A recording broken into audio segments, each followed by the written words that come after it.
Hello, everyone, and welcome to this week's episode of Touchdown Tuesdays, the official football podcast of Brew Sports. I'm Ian DeMars alongside co host Ryan Solomon. Ryan, how are you doing today? Hey, Ian, I'm doing pretty well because I will be leaving Wisconsin in a few days to go to hopefully sunnier and warmer South Carolina. So, looking forward to getting out of this cold finally. Yes, it's been a very long winter up in Wisconsin. I know I'll also be doing some traveling shortly as I'll be heading down to Florida. So we'll both get some nice weather and hopefully we can bring that up to Wisconsin over You the just next had couple to of one up weeks. me there, didn't you, Ian? Just a little bit. But we got a big show to talk about today. We obviously are going to be reacting to the NFL Combine that was this past weekend. There was the deadline for players to get franchise tag. Obviously, news in the AAF with Week 4. But something that we've kind of been talking about a lot recently is what we're going to start with, and it has to deal with the situation with the Pittsburgh Steelers and Antonio Brown.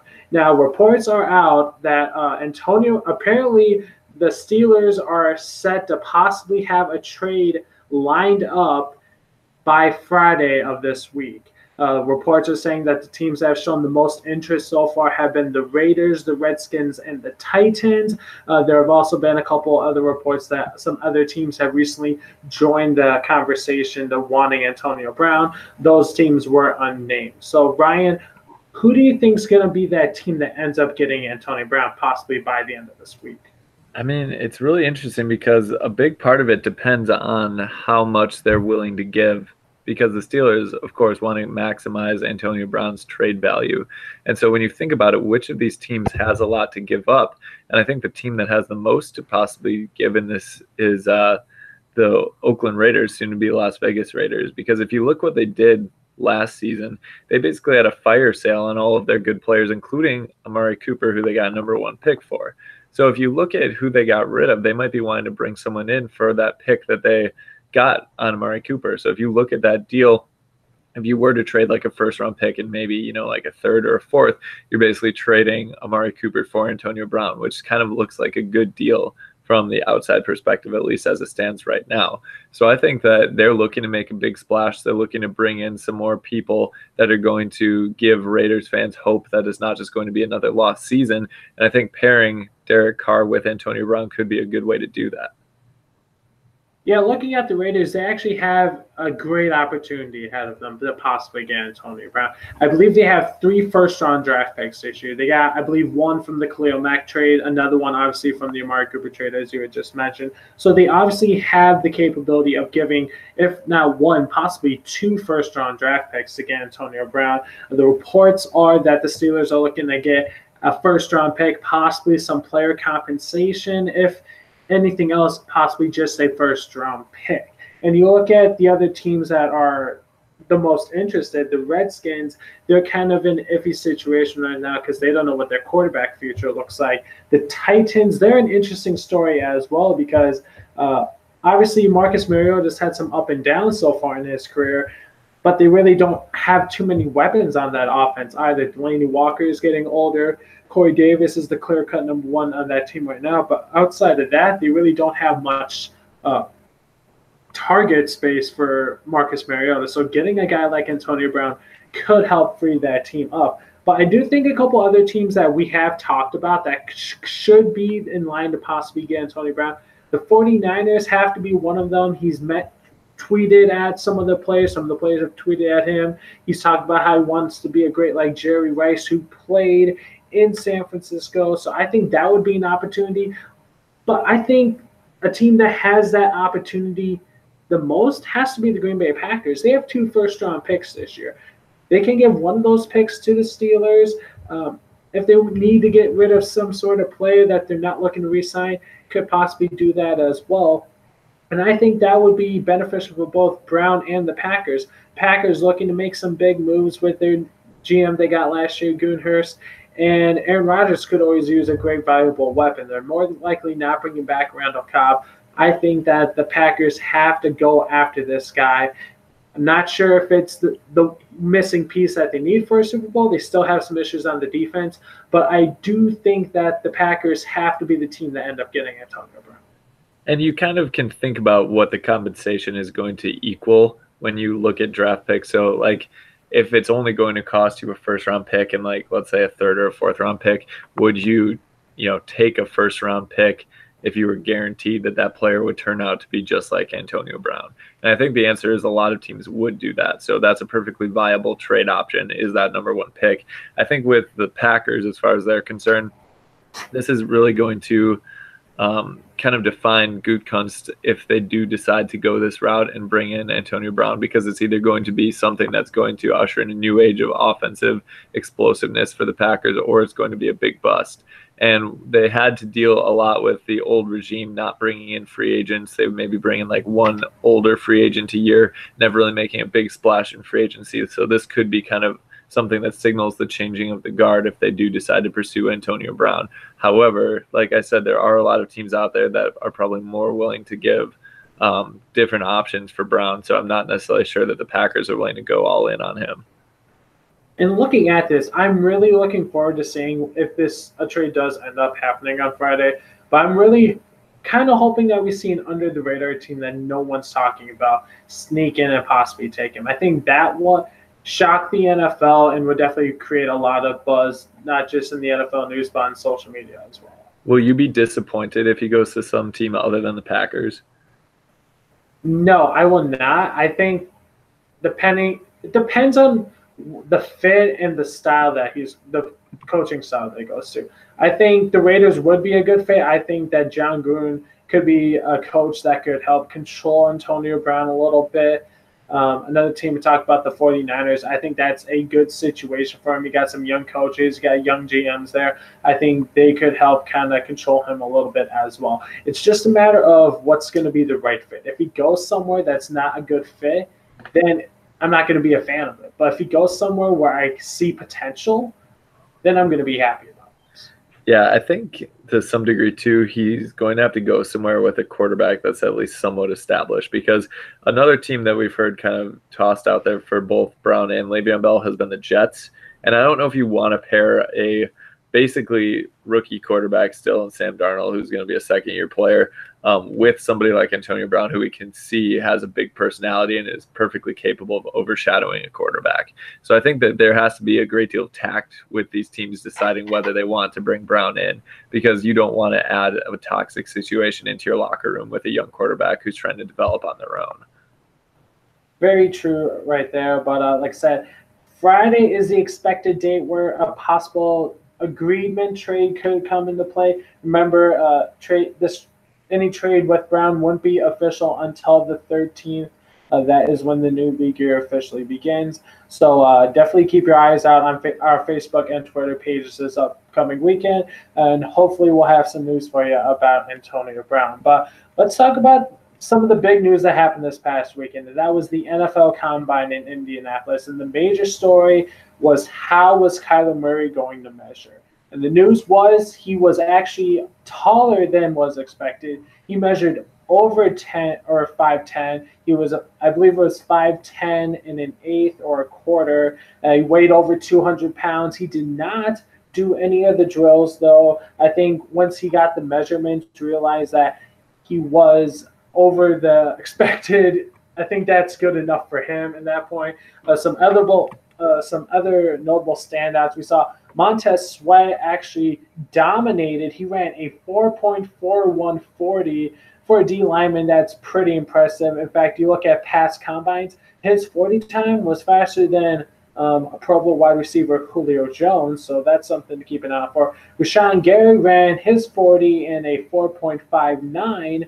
And for a guy his size, they had said the fastest for a man of his size since 2003. And probably the guy that stood out the most was Ole Miss wide receiver DK Metcalf, a guy I had talked about last week.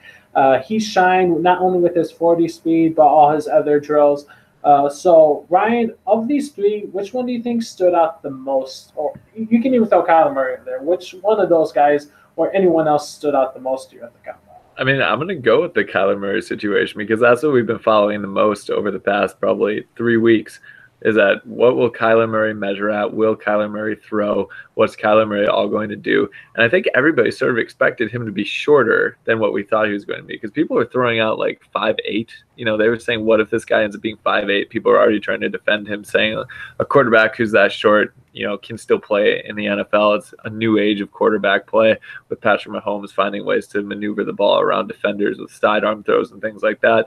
And he actually ended up being taller than we all thought. And he's a height that is somewhat difficult to play quarterback with in the NFL, but not impossible by any means. And other quarterbacks have shown that they're able to do it. So I think that the big deal of this combine was Kyler Murray, with his height and his weight, showing that he is a viable option to take high in the draft. Now, a question I have for you. If he would have measured under 5'10", let's say he would have measured at 5'9" or so, do you think he would have participated in any of the drills, or do you think he came in with the mindset saying, I'm going to measure out, hope that I'm where I want to be, and not do any of the drills?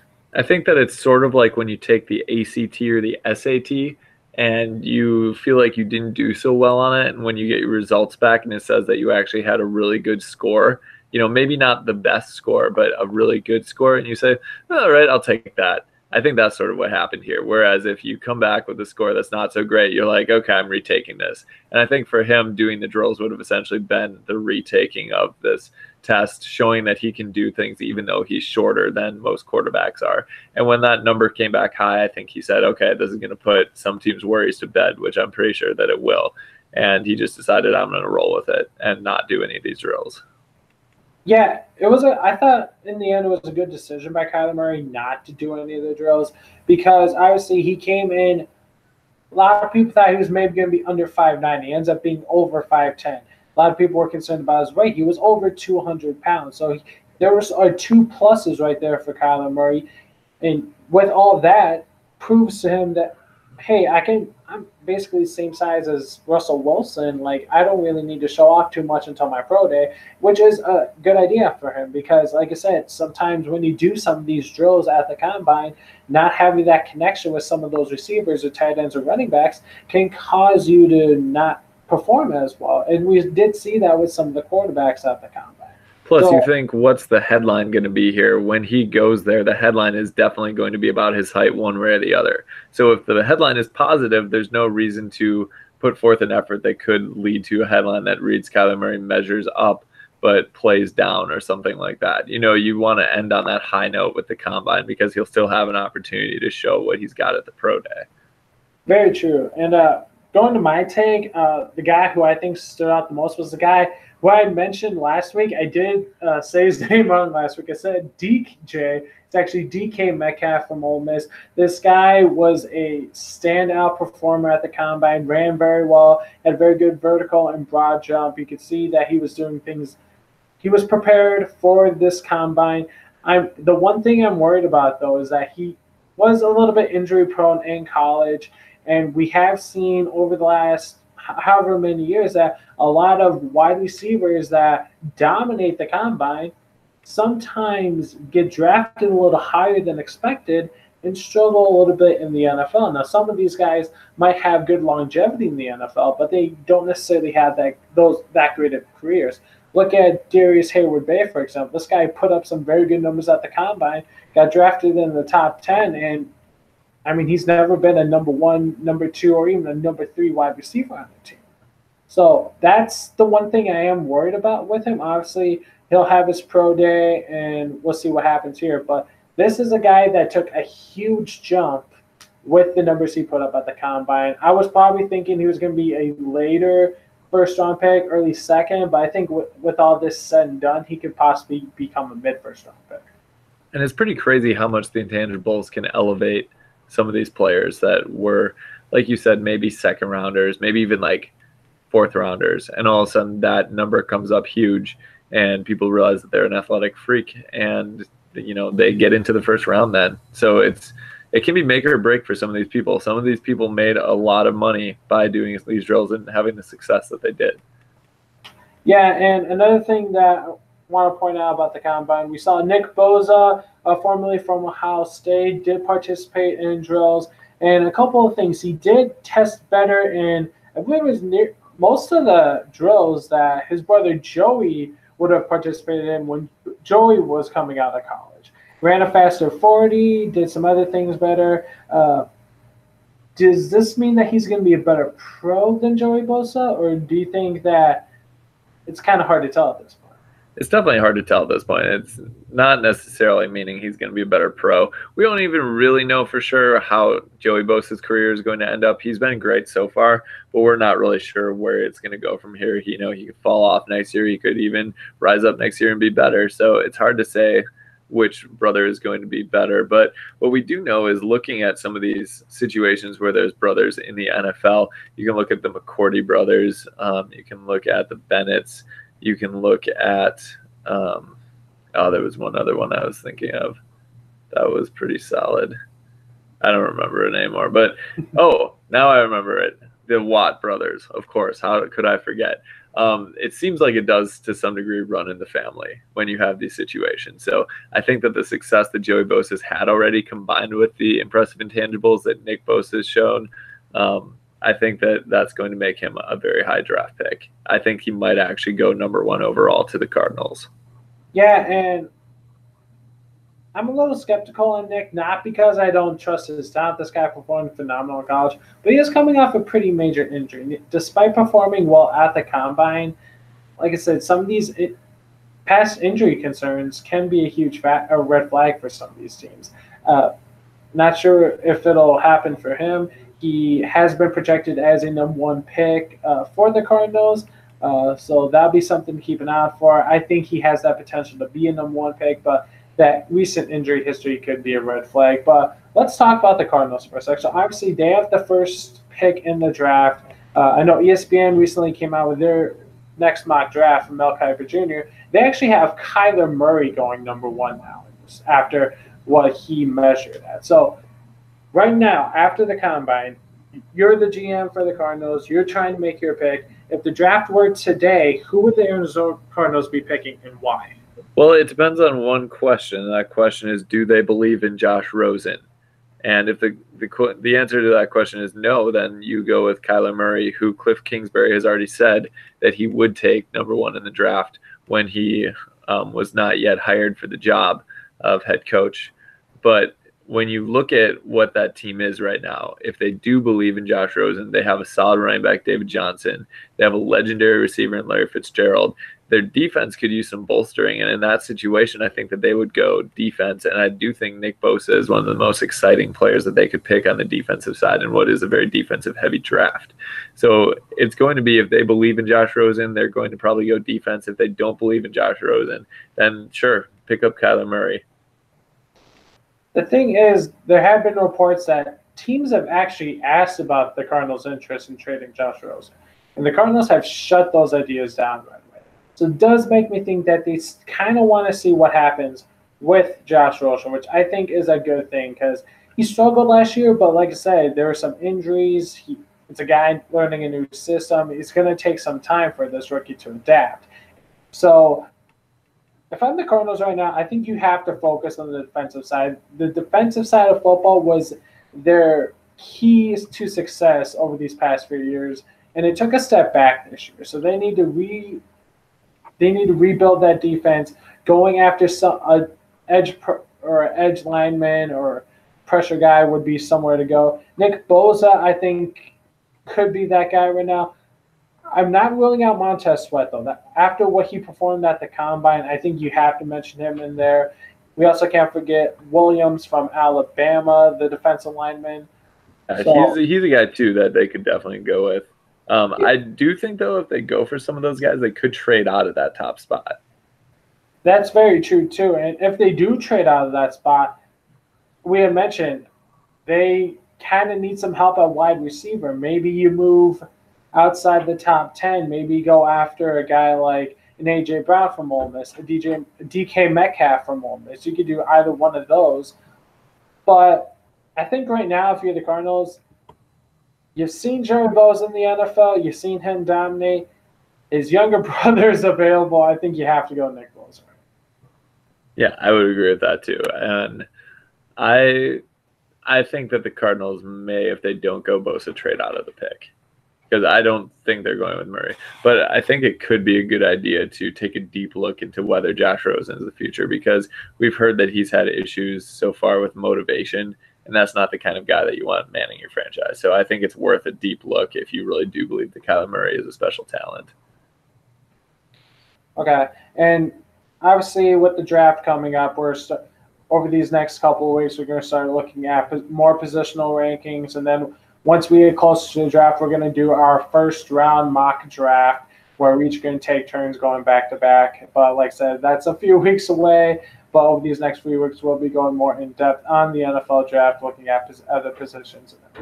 But let's move on to more of something that happened in the NFL, and it was the deadline to get players or pick players for the franchise tag. So only 6 players are getting the franchise tag this year. There's Robbie Gould, kicker from the 49ers, defensive end DeMarcus Lawrence from the Cowboys, Dee Ford from the Chiefs, Jadeveon Clowney from the Texans, Frank Clark from the Seahawks, and Grady Jarrett from the Falcons. So it was a defensive-heavy franchise tag for teams.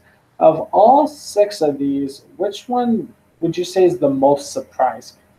I think Robbie Gould is the most surprising. When have you seen a kicker franchise tag before?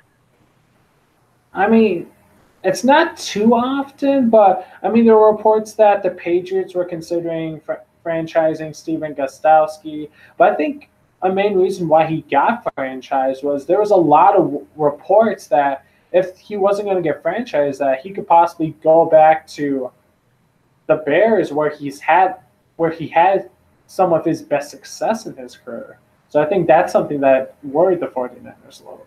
Yeah, and I think what this shows us is the importance of kickers in the NFL, because we've seen it over and over again in the past 5 years that so many of these games are being decided by kickers missing extra points now, missing field goals, and it's really become something important to have a kicker that you can rely on. I mean, you see the best teams in the NFL, like the Patriots with Stephen Gostkowski, Justin Tucker with the Ravens. When you have these guys that can nail field goals and extra points from anywhere, and they're basically automatic, you don't have to worry about your kicker doing a double doink in the playoffs to win a game. That's really important to have. That's a huge benefit of having a good kicker. So I think it shows the importance of Robbie Gould and that the 49ers actually realize it. But it's still funny to me. It's weird. Yeah, it's a little funny just because, like you said, you see a lot of marquee names in the NFL. At least 1 or 2, I'd probably say, each year that get the franchise tag. So to see a kicker get one, like I said, doesn't happen too often. So I guess it is a little funny. Robbie Gould has actually been one of the best kickers in the league, so it is a good idea for the 49ers to keep him. I'm going to go with the Cowboys and DeMarcus Lawrence. And the reason is because he got tagged last year. There were reports that they were looking at a long-term deal, which made sense because Lawrence has played you could say a top 5, top 10 defensive end in the NFL. He's been putting up huge sack numbers, and that Cowboys defense has improved a lot. I mean, you look at some of the other guys on the list. Jadeveon Clowney wasn't really too surprising because he's going to want a lot of money. So Texans obviously want to work out a long deal, but they're not really in that position to do that. I think Frank Clark was also one that wasn't too surprising. But going back to DeMarcus Lawrence, it seemed like they were in position to get that long-term deal done at some point. But I think something stumbled that probably caused that. Maybe the reports that Jason Garrett's on his last straw as a head coach. Who knows what's going to happen? Cowboys at times looked like they weren't really in sync this year, so maybe that was part of it. But I don't know. I just thought that he was going to get a deal done, and he was going to stay with Dallas for a long time. And that's something he still could possibly do. But it's just surprising because it really did seem like he was going to get a long-term deal done. Being franchise tagged is a weird thing because it shows that you're important enough to be paid an incredibly large sum of money for 1 year, but not necessarily important enough to the future to get locked down in a long-term deal. And that has to be a strange thing for players because when you get tagged 2 years in a row, especially, it's kind of like, what's going to happen here? It's kind of like you're stuck, Like you get a good sum of money, but what these players want is some security in their contract nowadays. And so Le'Veon Bell was frustrated with getting franchise tagged, and you saw what happened there. So it's just kind of an awkward thing for these guys because a lot of them want to be signed to long-term deals. And if it doesn't happen, then there's some questions surrounding how much you really matter to the franchise. True, and I do want to make a point. I believe Frank Clark was actually making less than $1 million last year for the Seahawks, and with his franchise tag, he's apparently projected to make a little over $17 million next year. So for a guy to make less than a mil to making 17 million after another year, that's pretty impressive. That is pretty impressive. He's probably pleased with the franchise tag in this time. We saw that the totals really get up there for Kirk Cousins too back when he was franchise tagged. So I mean, it can work out for these guys, but they kind of want to know where they're going long term. Very true. And there are also some notables that did not get franchise tags that were rumored to possibly get it. Landon Collins, safety for the Giants, defensive end Trey Flowers for the Patriots, and Nick Foles for the Eagles. But reports have been out this past week that Nick Foles, once the new league year begins, is expected to sign a long-term deal with the Jacksonville Jaguars, and the Jaguars are expected to release Blake Bortles after the signings. What are your thoughts on that, if it were to happen? I mean, I think that's a good deal for both parties. I think the Jaguars need a quarterback. They need somebody that's been there, done that. It's weird to say it, but that guy is Nick Foles. He's taken several teams several years of teams with the Eagles to the playoffs, won a Super Bowl, has a Super Bowl MVP. That's the kind of guy that the organization needs to lead their team. And then for the Eagles, they weren't going to keep Foles anyway. Now he gets to be the guy in Jacksonville. So it's really time to see how this plays out, because if Foles ends up winning Super Bowls or getting the Super Bowls with the Jaguars and Carson Wentz never does it, there's always going to be this question of maybe they let the wrong guy go. And so that'll be interesting to see. Yeah, looking at it, I think it makes sense. And I'm actually more comfortable with Nick Foles leaving Philadelphia now than when he got traded a few years ago to the Rams. Now, the reason why I say it's more comfortable because he's going to Jacksonville, where they hired John DeFilippo to be one of the coaches there, who was with the Philadelphia Eagles. So he's having someone that was with the Eagles go to Jacksonville. So I think he's going to get a little more comfortable there. Obviously, the whole deal where Jeff Fisher kind of tore apart some of the quarterbacks with how he coached them was kind of an issue with part of the reason why Foles struggled when he was with the Rams. But I think this is a good move for both teams. Obviously, it's an QB upgrade. It'll be interesting to see what does end up happening with Blake Bortles. But Nick Foles, he's going to get his money. He's going to be playing in sunny Florida for however many years they sign him for. Probably until they move to London. Yeah, and that's a very good possibility, the fact that they play one game there every year. So it's a good move. I can't wait to see how much money he's going to be. Let me ask you this, Ian. How surprised were you that Landon Collins didn't get tagged? I was a little surprised, but you look at the Giants, especially since there are reports that they're looking to retain Eli Manning for another year. It kind of makes me think that obviously they're going to be looking to get a quarterback at some point, and possibly could do it this year with their draft pick. But if the Giants are thinking that 2020 is the year where there's going to be better quarterbacks, which it is projected to be a better quarterback draft, then, I mean, it doesn't really hurt keeping Eli Manning for another year. I mean, he wasn't as bad as he was a couple of years ago. Obviously, he's getting older, but there are still quarterbacks from his draft class that are still in the league. Phillip Rivers has been played at an MVP level last year. Ben Roethlisberger is still dominating. So it makes sense to keep him. So it doesn't necessarily mean they have to do a full rebuild. But the fact that they didn't keep Landon Collins kind of makes me think that they're going to be looking to go defense in the draft instead of going for a quarterback. That is a lot of speculation looking into that particular move. It's a little weird because Landon Collins seemed like he was having a pretty solid run with the Giants. And the fact that they just kind of like let him drift away without really doing much. There was that story that came out a week or two ago about him cleaning out his locker already, which everyone was kind of like, why are the Giants just letting him go? You know? So it's a little bit strange. It seems like they're trying to clean house to some degree. I don't think it necessarily means they're not going to go quarterback. I think there could have been just some character issues maybe that they saw with Landon Collins that they didn't want to keep him. But we'll have to see how that plays out and which team he'll end up going to. Very true. But let's move on to some players that actually not only didn't get the franchise tag, but actually are getting let go by their team. So there were many players this past week that were uh, ended up getting released. There was Eric Weddle for the Ravens, the safety, is not planning on retiring, so we'll have to look to see where he ends up going. Mark Barron for the Rams, he was a high draft pick when he originally came out of college. Ended up going to the Rams. He's had some injury-plagued seasons, however. Jamie Collins for the Browns was their leading tackler this year, but never really put up dynamic numbers despite being a leading tackler. Kevin Johnson for the Texans, the defensive back, was a former first-round pick. And then Darius Stewart, safety for the Broncos. And then another one, Alex Collins for the Ravens, but his was after a more recent arrest that happened this past week. So of all these, are any of these really surprising to you, Ryan? I mean, the surprise is sort of that Alex Collins, who looked like he was going to have such a promising career with the Ravens, gets let go. I mean, it's surprising that he got arrested too, just because you kind of expect players to get into trouble. You don't really expect some of the players that could have been potential stars to get into trouble. And I remember when he first started kind of breaking out as a running back with the Ravens, he was really solid. He ran hard. It looked like he was going to have a good career. So now we'll have to see where that takes him, but it won't be with the Ravens anymore. I was a little surprised that Eric Weddle got cut because he's been kind of like a voice for the Ravens team.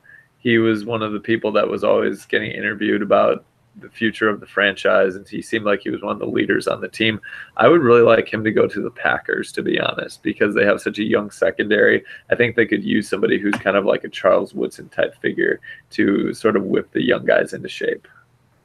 Yeah, and you look at the Packers did try doing that a little bit last year with Tramon Williams, but I think obviously Eric Weddle's still playing at a high level. Not that Tramon Williams isn't, but I think that actually wouldn't be that bad of a signing. And knowing their new GM could be a move that they could look to do. The Alex Collins one, obviously, we're starting to see more days where, depending on the type of arrest that some of these players get or the type of trouble they get in, a lot of teams aren't really wanting to give them second chances. They're just wanting to let them go. And you look at that Ravens team, obviously they're looking to get younger. That's why they made Lamar Jackson their starting quarterback. We saw Gus Edwards emerge after the Alex Collins injury last year. So I think they're going to focus on him maybe being their number one back going forward. So when you look at Alex Collins, he had a good year a couple years ago, but this year he was a little bit inconsistent. He had games where he would get 100 yards, and he'd have games where he'd only get 30 yards. So I think the inconsistency was part of that factor, not only the arrest, but just the fact that he wasn't being as consistent as he was the first year he joined the team. So I think that one isn't as surprising as you or some others might think.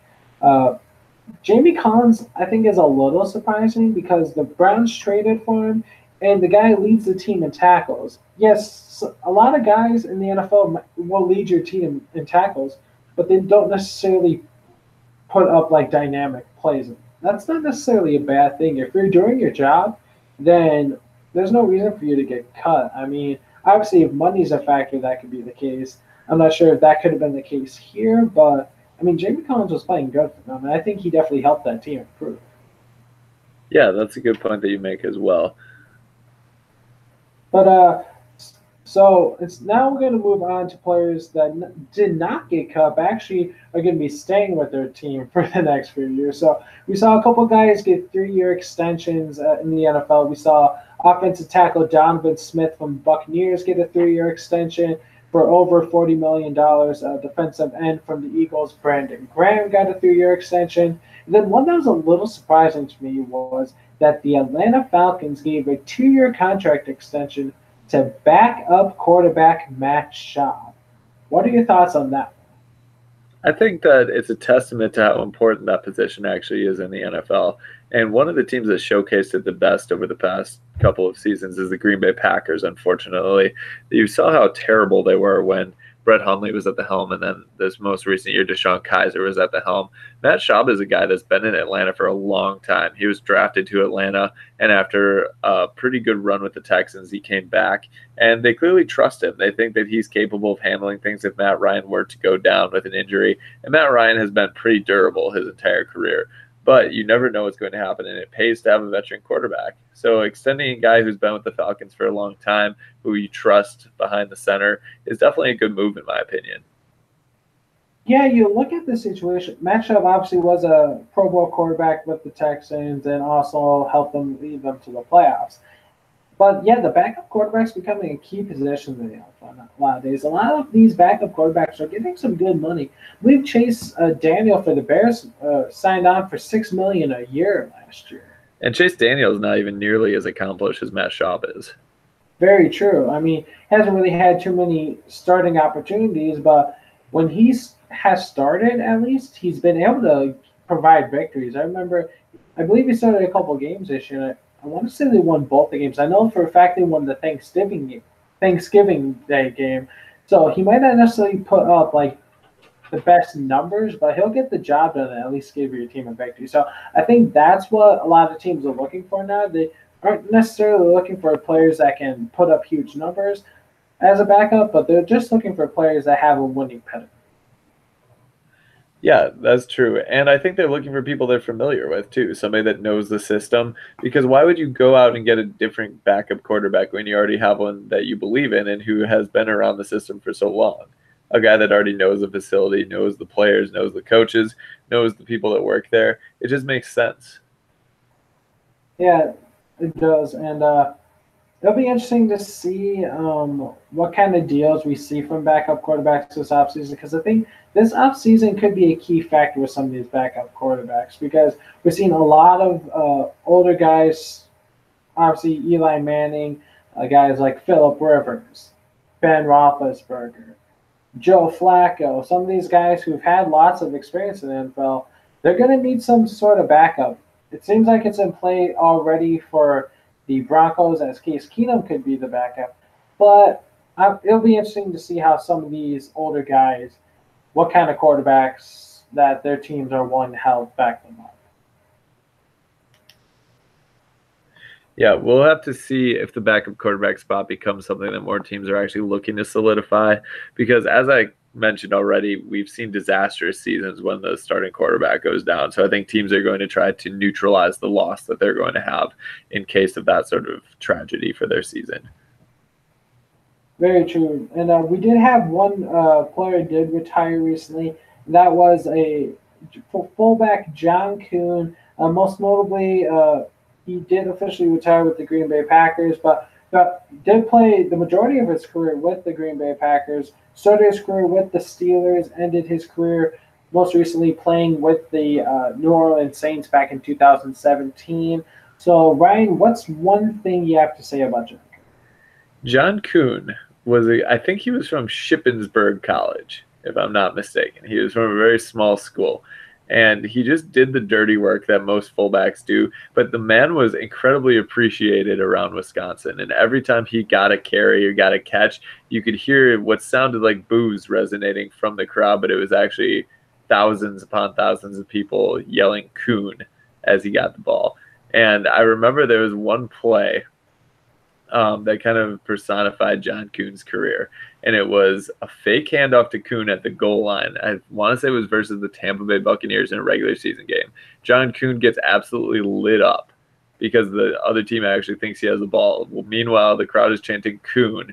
And then all of a sudden, B.J. Raji sneaks in for a touchdown because they faked the handoff to Kuhn. And everyone in the stands chanted Kuhn, which made the other team buy it. I think I do remember that player you're talking about. That's how big a piece John Kuhn was to the Packers. I believe he actually has the second most rushing touchdowns all time by a Packers running or fullback. So that's pretty impressive. I did not know that. Yeah, I believe he has 7 rushing touchdowns. So that's a pretty impressive factor, and he was a key factor for that team when they did make the Super Bowl and defeat the Pittsburgh Steelers. So when John Kuhn played for the Packers, I think it was at a time where the fullback was actually a pretty key positions in the NFL.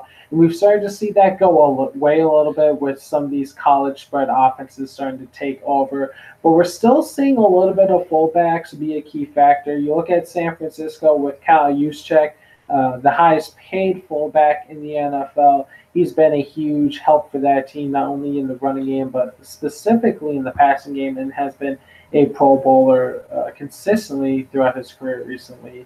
So I hope the fullback stays in the NFL. I think it's a very exciting position, and John Kuhn was one of those players that made it an exciting position. Yeah, and he will definitely be forever in the lore of the Green Bay Packers because he was part of that Super Bowl winning team. And he was a guy that it was easy to get behind. He was a hardworking guy. So happy that he was able to retire a Packer. Very true. So let's move back to the NFL draft talk. So obviously we've talked about how over these next few weeks we're going to be covering a specific player or positional rankings and then eventually a mock draft. But we have one question to discuss this week. So Ryan, if you had to pick one team that's drafting outside the top 10 that's going to trade into the top 10, who do you think that team is, and who do you think they would end up drafting if they were to trade? Yeah, so this is a difficult question because a lot of the teams that have big needs obviously aren't drafting outside of the top 10. But one that has a lot of issues that need to be addressed is the Miami Dolphins. And we know that their relationship with Ryan Tannehill is sort of on the edge at this point in time. So I could definitely see them moving inside of the top 10 to try to take either a Kyler Murray, a Dwayne Haskins, or even perhaps a Drew Lock. That's a very good team right there. That was a team I was thinking of saying. That team, there are reports that they could possibly wait till even 2020 to draft a quarterback. And there's a decent possibility that one of those three quarterbacks you had mentioned could still be there at 13 where they don't need to move up. So that one's kind of a tricky one, one that I think could be a possibility, and I think a team can somewhat afford it. Could be the Green Bay Packers. The reason why I say that is because I think it's obvious that they need to go after someone defensively. I think they need to go after a guy that can pressure the quarterback. But you look at how for sure are you at number 12 that you're going to get one of those guys. I think I could see them maybe switching or going up into the top 8 or so, maybe going after a guy like Rashawn Gary. I think could be a great guy that they could have, a guy that brings a lot of pressure to your team. Maybe if you want to trade up higher, maybe go after a guy like Montez Sweat. I think they have that opportunity to move up. They have 2 first-round picks, so if for some reason they don't get Antonio Brown, they can take one of those picks, trade into the first round, and still have that later first-round pick possibly. It's definitely possible. The Packers are a team that used to do a lot of the wheeling, dealing with the picks for sure. And it kind of depends, are they going to be willing to buy more picks or are they going to sell some of their picks? And so we'll have to see how crazy they are about some of these guys that are on the board and crazy enough to actually move up. This is a pretty heavy draft filled with good defensive talent. You never know what's going to fall to you. So I think it'll depend on who's still on the board. I don't know how many spots they'd be willing to move up. I could see them maybe just move up like 3 spots and get into the 9 spot. But that's definitely a good team that has a luxury of extra picks that they could possibly trade to move in. Yeah, I definitely agree. And like I said, it just seems like someone outside the top 10 is going to somehow slip into the top 10 and get possibly their defensive piece for the future, or maybe even a quarterback, depending on who it is. But obviously, we're getting closer to the NFL draft. We're officially within that 1 month range now, so that's something we'll definitely keep an eye out for. A lot of this might not even happen till the day of the draft, but definitely be exciting to talk about. But let's switch gears now. Let's head on to the football action that is going on right now. That's the Alliance. So week 4 just happened this past week, and a lot of interesting things happened in the games this week. So we saw two teams previously with no wins get their first wins this week, with the Memphis Express defeating the previously undefeated Birmingham Iron. We also saw the Atlanta Legends with a new quarterback defeat what were the preseason favorites, the Arizona Hotshots. The Orlando Apollos remained undefeated, winning in a snowy Salt Lake. And then we saw the San Antonio Commanders running back Kenneth Farrell set the new league high with rushing yards in a game. He had 147 rushing yards in their game. So, of all this stuff that happened this past week in the Alliance, what team do you think made the biggest statement? I still think that my Apollos made the biggest statement by not having a loss on their record yet. And this is a team that I, of course, have been high on the whole year, and I don't see any reason to stop now because they continue to win, which is, of course, encouraging. But otherwise, the pack is sort of going more into a middling sort of thing. So especially if you look at the two conferences set up, the Western Conference is extremely close with all of the teams there. And I brought this up last week. There's nobody above 2-2, and there's nobody who's winless. So it's 3 teams at 2-2, and then the Salt Lake Stallions at 1-3. The only team that's really separated themselves so far is, as I said, the Apollos, who haven't lost yet. They have 118 points for and only 63 points against. So they're scoring points at a crazy rate, and they have the highest net points of anyone in the league right now. Yeah, they definitely have made a big statement, and that team has looked dynamic.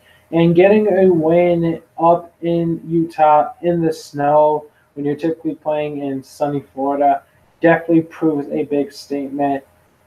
However, I'm going to go with Memphis on this one. The reason why I'm going with Memphis is because they got a big win in a Week 1 rematch against Birmingham, and they did it with a backup. They did it with their new starting quarterback, Zach Menberg, who I think could be the piece that turns that team around a little bit.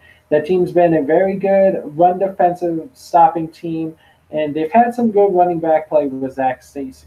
So I think now that they finally have a good piece at quarterback with Menberger, I think that they could possibly turn things around and start to be a scary team to look out for come the second half of the season. That's definitely a possibility, and we've sort of just seen for the first part of the season which team is better at first. Now it's time for the coaches to really get in and make adjustments and see which personnel packages they want to use.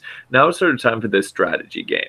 So we saw first impressions earlier, and now we're going to start to get into the nitty-gritty of who can actually make their teams better. So it'll be fascinating going forward to see which coaching staff is going to be able to do more with what they have. Yeah, very true. And there are a couple of big games that are coming up this week that will test those coaching staffs out. But before we do get into this talk of Week 5, we do have a couple other notes of AAF-related notes. First one has to deal with a guy that we haven't really talked about in quite some time. I know you're not really a big fan of it, but I always like talking about it. That's Johnny Manziel, because he was recently let go by the CFL's Montreal Alouettes for apparently a violation that he agreed to when he had originally signed with the team. And because of that, he is no longer being allowed to sign anywhere in the CFL, which could possibly lead to him getting his way back into the U.S. and playing possibly football in the Alliance. And there had been talks that the AAF is looking to consider possibly adding Johnny Manziel. Do you think this would be a good move by the Alliance? I don't know. It's hard to say. On one hand, I don't know that he's actually capable of playing football at a high enough level to be beneficial to a team in the AAF. But on the other, it's a startup league still that could use some bigger names in it to attract attention. And at this point, I don't know if Johnny Manziel has enough power behind his name to actually warrant him being signed to the AAF. He got, like a couple highlights on SportsCenter playing in the CFL just because he was Johnny Manziel. So at worst, I guess it could be some free publicity for the league. And maybe it could draw some other players like Johnny Manziel who have been sort of disenfranchised by the NFL. But at the same time, I just don't know that he's good enough to actually make that big of a splash. Yeah, looking at it, obviously Johnny Manziel is a big name. So I think if the AF were to consider letting him play, I think obviously that's going to help boost the ratings wherever he ends up playing. I'm not sure where his affiliate, where he would line up to where he would play. Obviously, I think a team like San Antonio would be one that would consider it just because he played college at Texas A&M. If it's kind of tough to see where he would end up being assigned to, but I do think that it could be something that could rejuvenate his career, and that's something that the alliance is all about, trying to give some of these players that were stars or had been opportunities before an extra shot. So I think this could be something that could be helpful to him. It's just a matter of, is the AAF going to look past some of his off-field issues and give him that opportunity? Yeah, and can he actually seize an opportunity? Because his entire career has just been about disappointment. One team after another, one franchise after another, trying to give him a chance, and it just not working out, even in the CFL. So I don't know if he's capable of actually taking advantage of an opportunity in a positive way and doing something good for himself and a team. Yeah, that'll be something we'll have to keep an eye out for. It's unlikely we'll see him if he were to get that opportunity this year, but it's something to keep an eye out for in 2020. But speaking of 2020, that means that the XFL is also happening soon, and they recently made their next splash by hiring Mark Trestman to be the head coach and the GM of the Tampa Bay franchise. He's the former coach of the Chicago Bears and has also had some offensive coordinator positions in the NFL as well. What are your thoughts on this? Do you think it's a good move by the XFL? I do think it is. I really like Mark Trestman. Even though he was the coach of the Bears, he always seemed like he was a stand-up guy. I think it was the CFL that he was in before he was an NFL coach, wasn't it? Yes. And he was actually one of the most successful coaches in the CFL. I think he won several Grey Cups, if I'm not mistaken. He was actually a really solid offensive mind. So he's a guy that has at least some force behind his name. He at least has some recognition, maybe not with that many people in the NFL because he wasn't an NFL coach for that long, but he brings some validity to that league, in my opinion. Yeah, and you look at what the Expo is doing. They're kind of doing something that the Alliance has done, and that's get some big name or coaches to be the coaches for the league. You look at Mark Trestman, getting Bob Stoops, who used to coach at Oklahoma, Pep Hamilton, who had been coaching at Michigan, and then I believe it was Jim Zorn for the Seattle franchise. Those are some big-time players for the XFL. Obviously, these are only a handful of the coaches. There's still some more that be named. But this is the step in the right process. It gets the attention of the XFL. And once this league starts in 2020, it's going to be interesting to see how they compete with the AAF, which does bring us to what our question of the week was. And that basically was focusing on a couple years down the line, which one of these leagues is going to have more success between the AAF and the XFL. And this is the first time I've seen this, Ryan, but we actually had Facebook and Twitter both agree on the same thing with the exact same percentage. Facebook and Twitter both said that the AAF would be more successful than the XFL. The AAF had a 60%. That had 60% of the vote. XFL had 40% of the vote. Are you in favor of what the viewers were saying, or do you think that maybe the XFL could be one that takes over? I think the XFL could actually eventually perhaps be more successful, but it depends how you measure the success. Because like I talked about last week, I think the AAF could eventually sort of form a coalition with the NFL. So I think it could sort of end up being part of the NFL, which in some ways is a success, but in other ways means that they didn't really achieve any sort of rivalry with the NFL. I'm not sure that that's really the mission that they were after anyway. The XFL, I think, has a chance to be more of a notable league, more of a league that's going to try to separate itself from the NFL. And I think that in a weird way, the fact that it failed once creates more hype around it because it's like, what's going to be different? It's something that to a weird, subtle degree is actually familiar to fans who know about it. There's been the 30 for 30 about it. It's almost like bringing back something from the past that was lost before. So I think in that way, people are going to gravitate to it in a different manner than they do the AAF. So I think that the XFL actually has a chance to be successful, but it's only a waiting game to see at this point whether either of them will actually achieve anything. Yeah, looking at the question, I do think both these leagues are going to have a lot of success. I think the XFL is going to have tons more success than when they originally started back. I believe it was in 2000. But I'm saying the AAF is going to have a lot more success. And the reason why I'm saying that is because I'm not sure if their initial goal was to compete with the NFL. I think their goal was to help develop players for the NFL, and that's exactly what their Charlie Ebersol, Bill Polian, those were the guys. Those are basically the founders of this league. They made it as their goal. They want to develop these players so that they have the opportunity to find some sort of success in the NFL. And there were even reports that came out recently that the AAF is possibly looking to get some sort of deal going with the NFL at some point that would give the NFL opportunity to loan players to the AAF to give them some playing opportunities. So it basically would be like, compared to Major League Baseball, you send a player down to AAA, give them some playing time before you send them back up after they struggle. That's something that could possibly happen at some point with the NFL and the AAF, which would mean we're going to see some bigger names get some opportunities in the AAF. We are seeing a little bit of that right now, but we could be seeing a lot more of that. And I think because of that, it's going to trigger a lot of success for the AAF. They have a 10-year plan right now to possibly get some success going. And I think that if these things were to develop, they're going to be successful not only for 10 years, but for many years down the line. I think that would be exciting if that happened. I want to see both of these leagues succeed. Yeah, I do too, and it would definitely be great for football fans, not just only seeing college football and then the NFL from approximately August on to February, but seeing this go out to April, possibly May, depending on when these seasons go, would definitely be a huge thing for football fans. Yeah, I would agree with that. And I think it's time that we talk some AAF fantasy, don't you? Yeah, so we got to make our picks for week 5, and then we also have to make our fantasy pick. And the position we're looking at this week is tight end. So, Ryan, looking at the standings from last week, you had picked the leading receiver for the Apollos, Charles Johnson. I had picked Hot Shots leading receiver, Rashad Ross.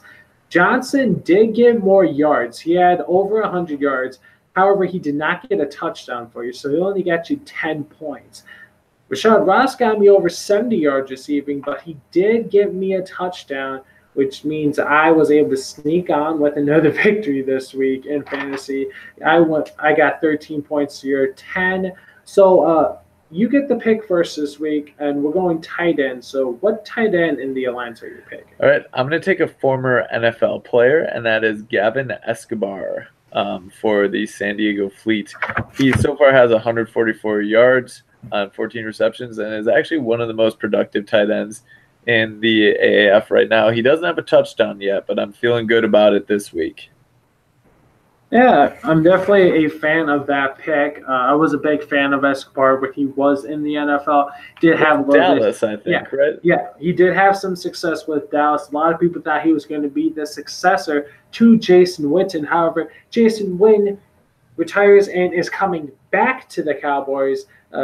So obviously they weren't able to fill that void, and Jason Witten's going to be refilling his old void. But definitely a good pick on that end. I'm going to go with a guy from the Birmingham Iron. I'm going to go with Wes Saxton Jr. And the reason why I picked him was partially because I've seen him play a little bit, and I think he's able to possibly get a touchdown in the end zone.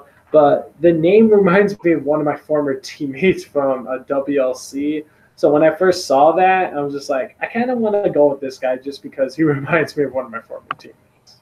Yeah, he's probably one of the other tight ends that has actually had a decent amount of yardage so far. There haven't been a whole lot of really good pass-catching tight ends so far in the AAF. So it's anybody's guess at this point who could be the next breakout tight end. It seems like it's a little hit or miss at this point. Yeah, it'll be tough to see, and this could be a week of fantasy where we both get single digits. So that'll be something to keep an eye out for this upcoming week. But let's go to our picks this week. So the games that we have this week, we have the undefeated Apollos going against the Iron in a big matchup this weekend. We got the It's on TNT. It is on TNT. We got the Salt Lake Stallions and the San Diego Fleet, Atlanta Legends and the Memphis Express, and then the Arizona Hotshots and the San Antonio Commanders. So what are your picks for this week? All right, I'm going to stay true to my Apollos against the Iron, but I think that could go either way. That's going to be a really good game. Hopefully, a lot of people actually tune into that one because that one should be good. I'm going to pick the San Diego Fleet over the Salt Lake Stallions, the Memphis Express to get win number 2 in a row against the Atlanta Legends, and then this is another one that could go either way. The Arizona Hotshots have been on a slide lately, but I'm going to pick them to beat the San Antonio Commanders. Well, Ryan, we're going to have a big change possibly in the standings this next week. We actually did go both went 1-3 this week. I still lead the season standings. However, I believe I have like a 4 or 5 game lead on you, but we have 3 different picks this week. I agree with you. I think the Arizona Hotshots are going to beat the Commanders, but I'm going to go with the Iron against the Apollos. I think they end their undefeated streak. You just never liked the Apollos as much as me.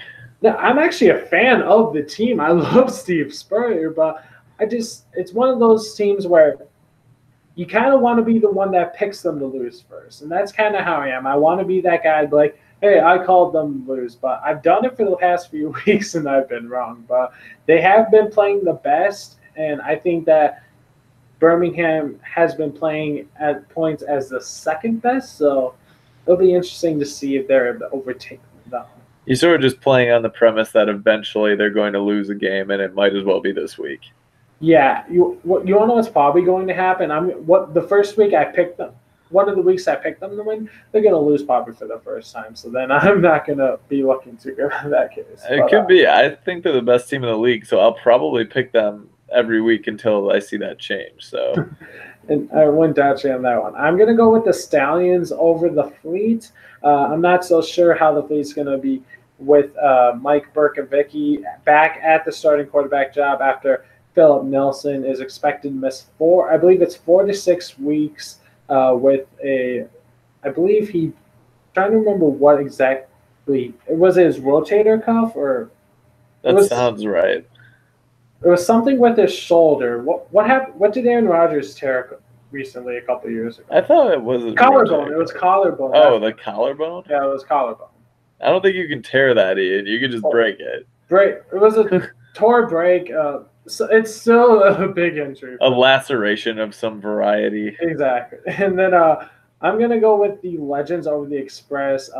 Legends saw Aaron Murray come into play this week after Matt Sims went down. And I thought that he looked a lot better at quarterback than Zach Menberger did for the Express. Both these guys started the season on the bench. I think that Murray's going to be able to step up, and he could possibly lead a turnaround for the Legends, even though I did speak highly of Menberger and the Express earlier in the show.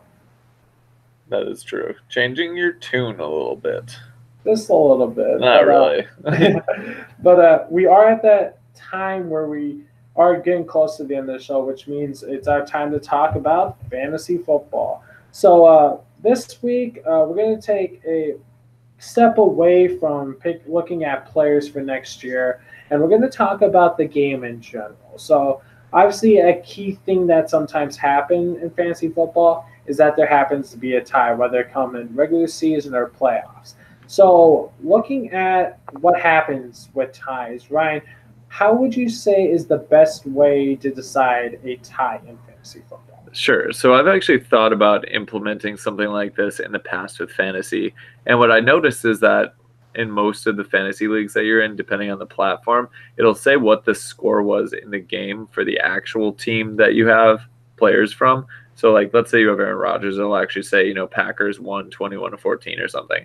I think it would be cool to actually implement having players that are on winning teams get you extra points. So I think if a tie occurs, it should be whichever team had the most team victories for their players.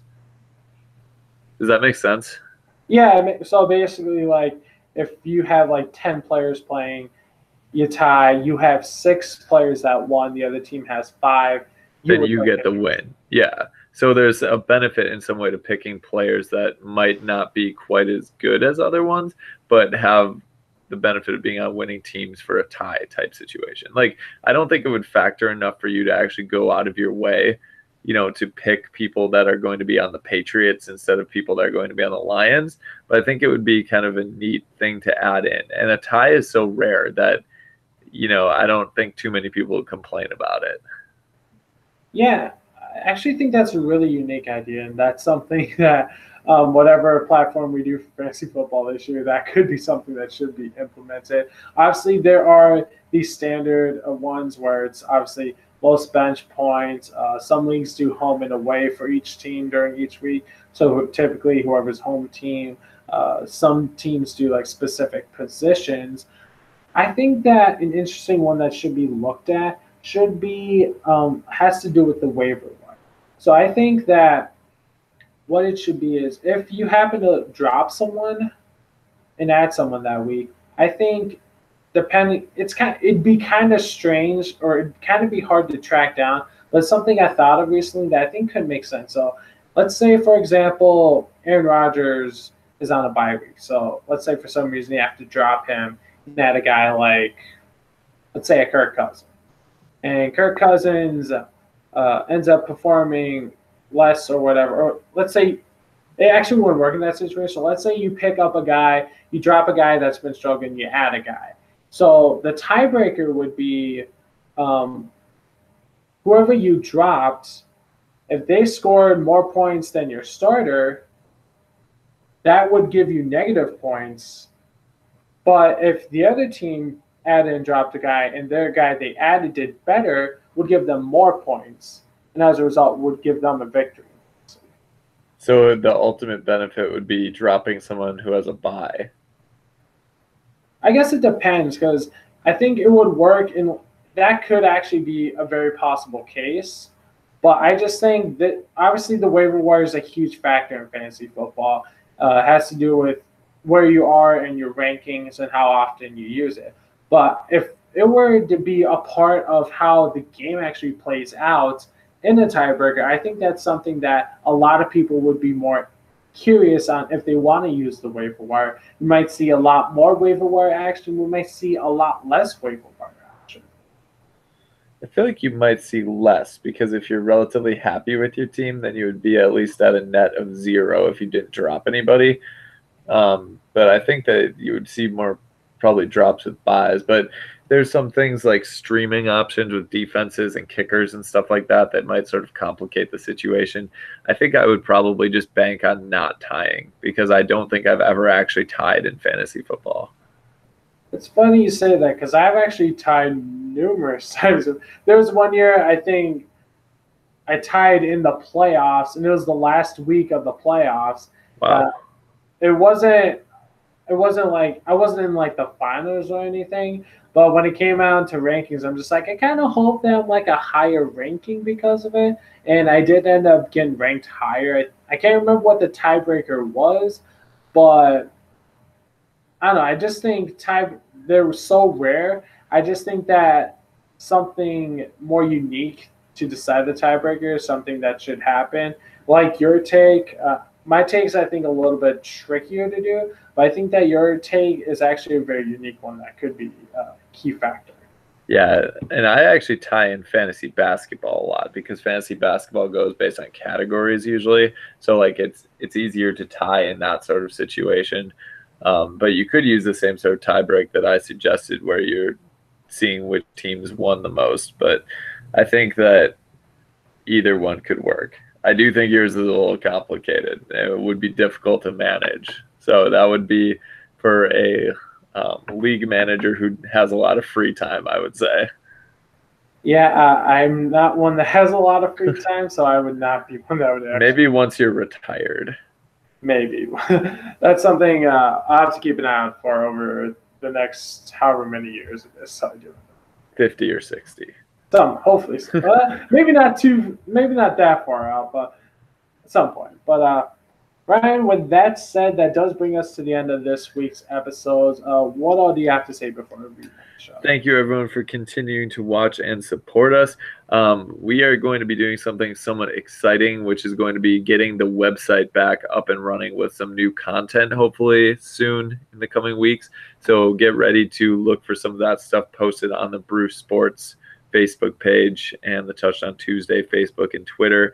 So we are looking forward to bringing you some interesting content and some interesting opinions. Very good. Also do want to make a special shout out, Brew Sports.